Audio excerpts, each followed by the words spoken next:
What up, slackers? May 7th, 2016, and I'm over here with another one on the Vancouver Sun. Sex assault trial begins. A Richmond man accused of posing as modeling agent to lure women. And this is by Keith Frazier. It says here, the Crown is alleging that a Richmond man posed as a modeling agent or model and manipulated a series of young women who were aspiring models into attending photo shoots where he then sexually assaulted them. Novid Dadman has pleaded not guilty to 6 counts of sexual assault in connection with alleged attacks on 6 women over a 2-year period from 2012 to 2014. In her opening statement Wednesday, Crown Counsel Kristen Bryston told BC Supreme Court Justice Paul Perlman that Dadman knew each victim had vulnerabilities, including relative immaturity, a desire for relationships, financial hardships, and drug addictions. The accused developed an elaborate and fraudulent scheme to manipulate young women into engaging in sexual acts with him, Bryson told the judge. Dadman contacted several women through their Facebook pages and several others through Plenty of Fish, an online dating site. One of them had contacted through the site Model Mayhem. He gave the women some modeling options, ranging from mainstream type of work up to adult pornographic work, said Bryson. The prosecutor said Dadman also gave them 2 options for an interview: a more formal interview involving a panel of judges with his model agency, or an informal interview with the accused. To all of the women, the accused made it sound as if the second option was preferable. In most cases, Dadman asked them to bring several outfits, including a casual outfit, a dress, and lingerie or swimwear, said Bryson.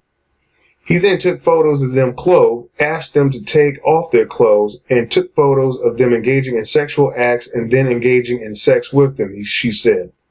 One of his alleged victims, who he initially contacted through Facebook and then through Plenty of Fish, was a single mom suffering from substance abuse issues, said the prosecutor.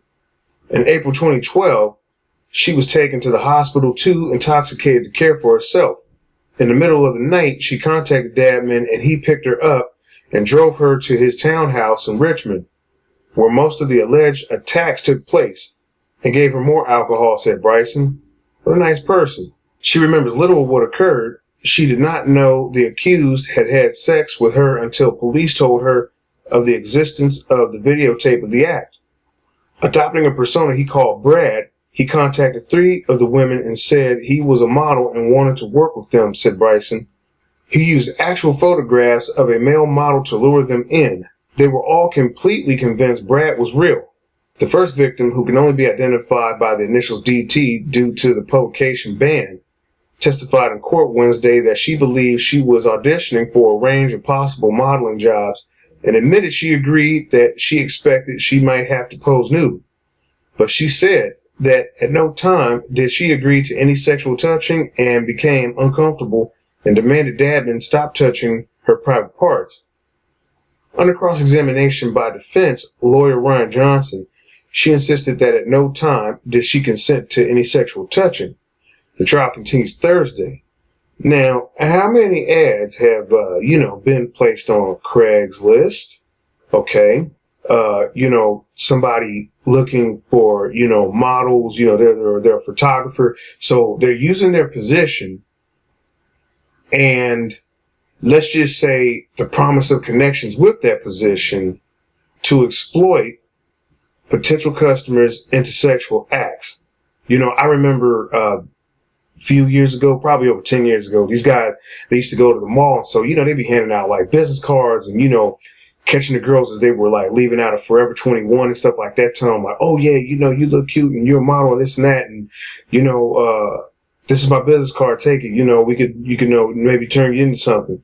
Then a few years after that, it escalated to full blown out. Hey, you interested in, doing pornos and shit, sort of like that, Bang Bros type stuff. They was just getting women in the mall like, hey, we can go film out in the car and all this stuff. Cause there were articles in the time that was related to that.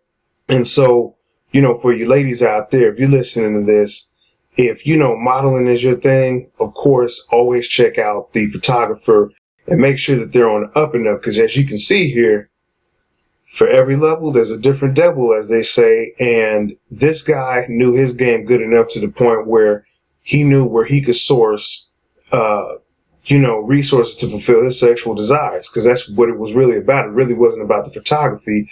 As you can see, he was using his position to, gain clout and also gain access to sexual favors with women. This is the type of stuff that goes on out here. And yes, men do exploit their positions of authority and their positions of power on vulnerable, unsuspecting women. And as women, you need to talk amongst yourselves and with each other about these types of things, so less of these events and occurrences happen. That's going to do it for this article. I'll catch you in the next one.